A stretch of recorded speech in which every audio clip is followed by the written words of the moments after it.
नागपुरातील लकडगंज पोलीस ठाण्याच्या हद्दीत घडलेल्या धक्कादायक घटनेत जुन्या भांडणाच्या रागातून एका युवकाची चाकूने हत्या करण्यात आली आहे। लकडगंज पोलिसांनी केवळ काही तासातच 4ही आरोपींना अटक केली असून पुढील तपास सुरू आहे।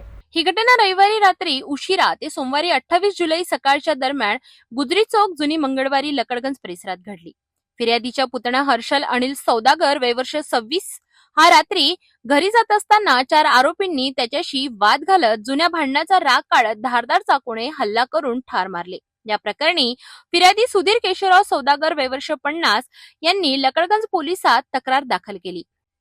आरोपी प्रज्वल उर्फ फारुक नामदेव कानारकर वय वर्ष 24, प्रज्वल उर्फ पज्जू सुधाकर डोरले वय वर्ष 24, वैभव उर्फ कंडोम हिरामण हेडाव वय वर्ष 28 आणि राहुल उर्फ दंद्या दशरथ शेटे वय वर्ष 33 या सर्व आरोपींविरुद्ध भारतीय न्याय संहितेच्या कलम 103.3.5 अंतर्गत गुन्हा दाखल करण्यात आला आहे।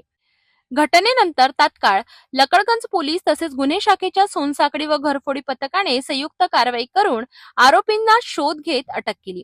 पुढील तपास पोलीस उपनिरीक्षक सरकटे यांच्या मार्गदर्शनाखाली सुरू आहे। इसमें जो मृतक है, विक्टिम है, तो उसमें हर्षल सौदागर करके जो फाइनेंस का सीजिंग का व्हीकल सीजन का काम करता था, उसके ऊपर से उनके आपस में झगड़े हुए थे और छोटी गुजरे में जो रात को 11:30-12 के आसपास वो झगड़ा हुआ है, उसमें से हमने 4 आरोपी अरेस्ट किए और उनमें एक आरोपी का प्रीवियस एक रिकॉर्ड है, बाकी आरोपी का कुछ रिकॉर्ड नहीं है।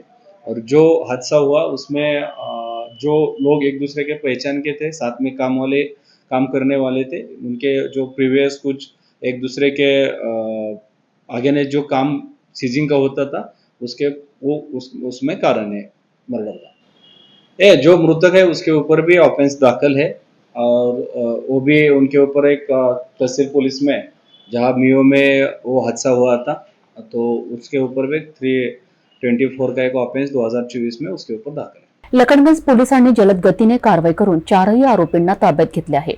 परंतु पुन्हा एकदा जुन्या भांडणातून तरुणाची प्राण जाणे हा प्रश्न गंभीर चिंतेचा आहे।